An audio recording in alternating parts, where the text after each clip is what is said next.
So, hello, my colleagues, and I hope everyone had a great new year. So, I want to pick up here. We were talking about previously money and business cycles, and they asked the question, why did the economy undergo pronounced fluctuations, which it always does? So, I guess money and tends to, generate, it plays a very important role in business cycles. And this is the upward and downward movement of aggregate output, right, in the economy, business cycles. Right now, we're in a very, very bad business cycle. However, the stock market doesn't seem to understand that. And there's a disconnect between Main Street and Wall Street, which a lot of us people don't understand.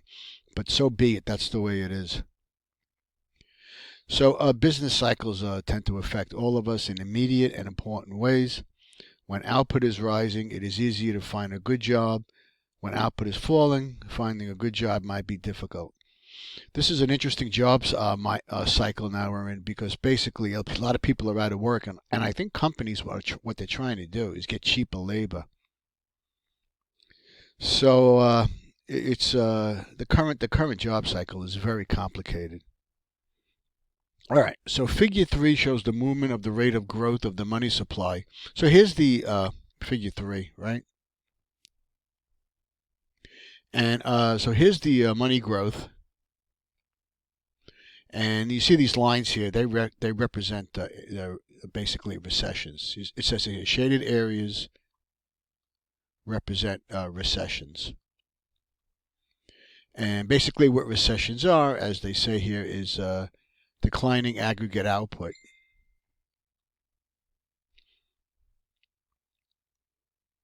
So you can, and there's an interesting point. You can see that they make the rate of money growth decline before most recessions. So you can see the decline here, and the decline here, and the decline here. So right before these little rectangles, vertical, you can see the change in money growth declining. And basically there's a question: is that connected?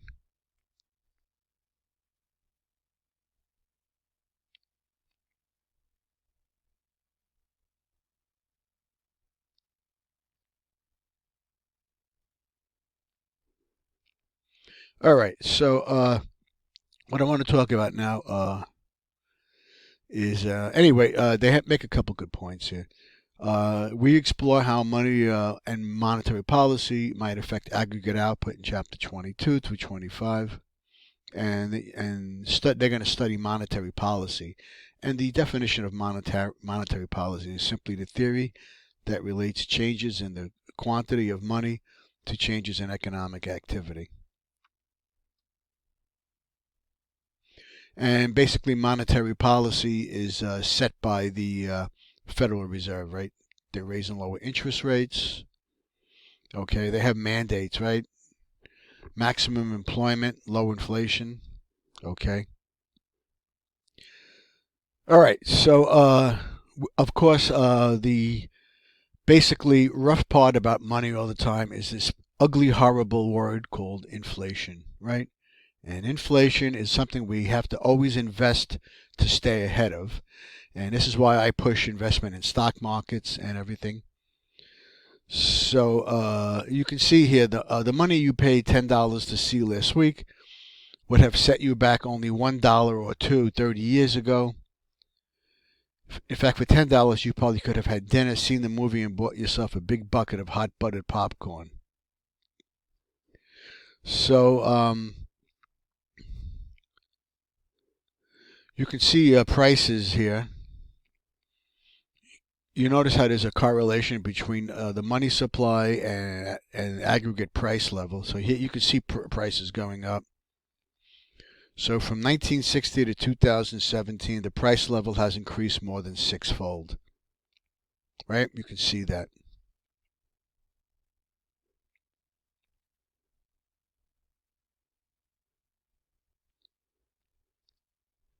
So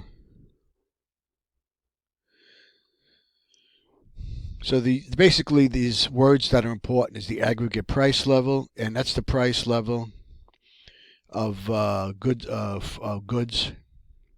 the average price of goods, and they've you can, if you go to the appendix in this chapter, they have a lot more thorough definition. So inflation is something we all have to always worry about, right?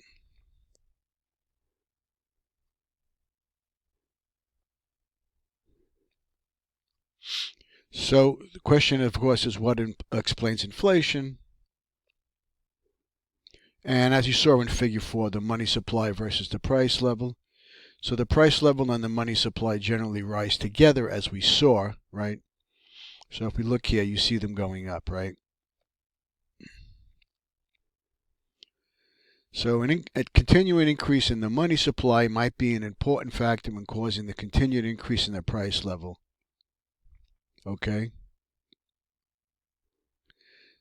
So if we look at figure 5 here, figure 5 shows the inflation rate in different countries, right? So we are right here, okay? But you can see in a lot of other countries the inflation rate is huge, right? So they make a comment here, the average inflation rate versus the average rate of money growth for different countries. So a positive association can be seen between the 10-year averages of inflation and the growth rate of the money supply. The countries with the highest inflation rate are also the ones with the highest money growth rates. Okay, so that's important.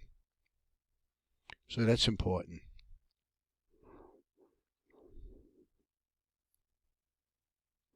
So there's a good video here I'd like you to watch as part of this video I'm making, and it's basically called The Causes of Inflation, and it's done quite well. Hi there. This is a series of topic videos on inflation, and in this revision tutorial we're going to be focusing on some of the key causes of inflation.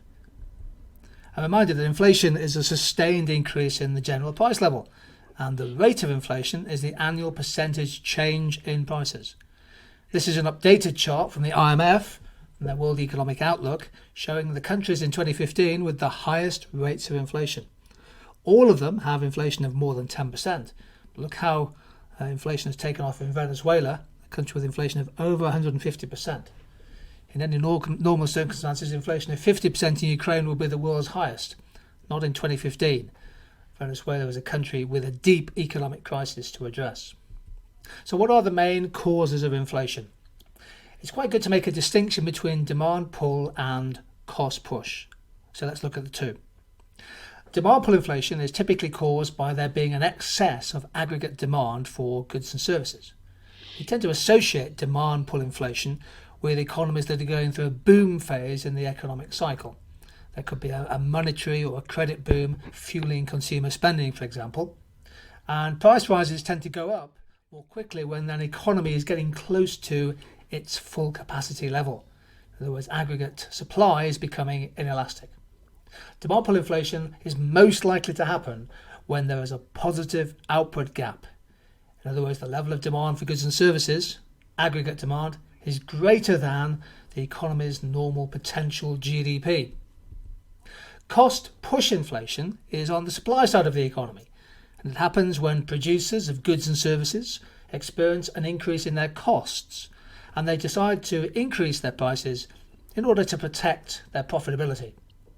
Classic examples of cost push inflation include increasing wage costs, perhaps higher prices for important raw materials and component parts, and also an increase in the cost of imported goods and services, perhaps due to a fall in the exchange rate. There's also an aspect of inflation that's under the control either of the government or of the regulatory agencies. So, for example, a change in the price capping formula for the water industry and the regional monopolies can directly affect the costs of water bills going into households and businesses. Same too for changes in indirect taxes such as VAT, or perhaps some government subsidies which might help to bring down inflation.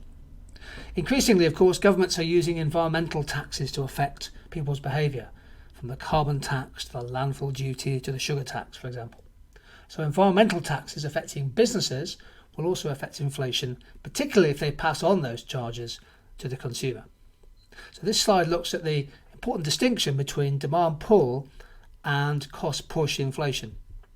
It's quite important to recognise that once inflation it becomes established in an economy, it can be quite hard to get rid of.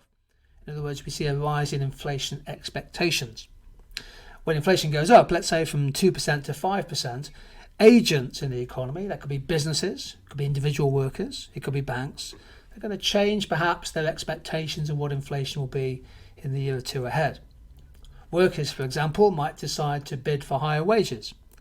Banks might decide to increase the interest rate on loans.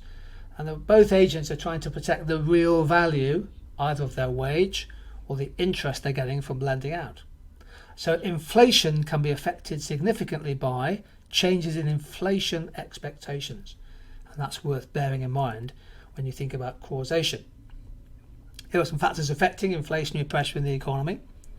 House prices not always directly included in CPI, but if property prices are increasing at a pretty fast rate, consumer wealth may go up, and that could in theory lead to an increase in consumer spending and borrowing, and perhaps, depending on the output gap, demand pull inflation risk.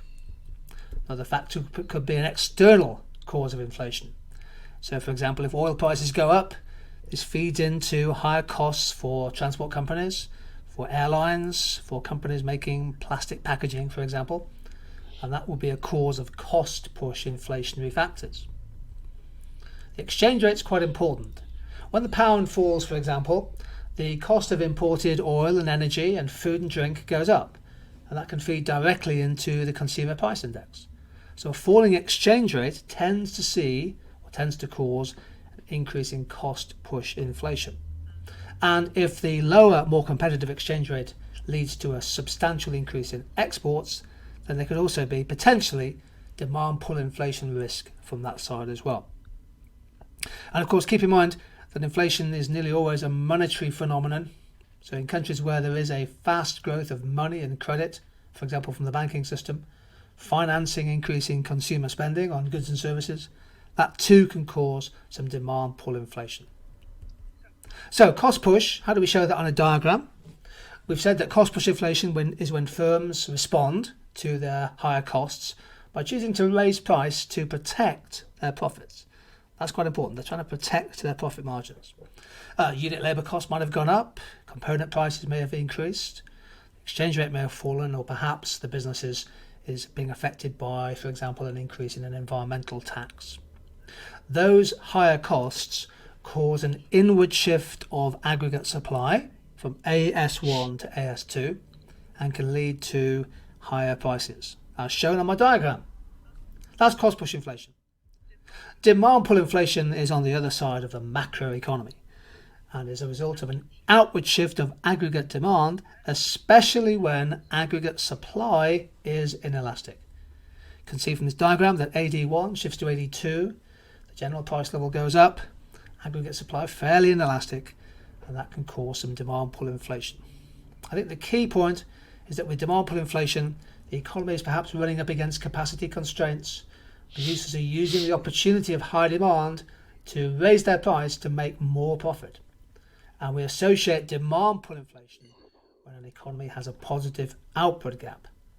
There's a separate topic video on the output gap, so just Google search it or just search our own web channel on YouTube. So we've looked at some of the causes of inflation, and in particular we've made a distinction between demand pull and cost push inflation. We've also said that inflation expectations really do matter, particularly when agents in the economy think that inflation will be higher in the future. Thanks for joining this one. Hope that was useful. More topics on inflation to come. See you soon. All right, so I thought you might have enjoyed that. So I'll post this and then add the next part, okay?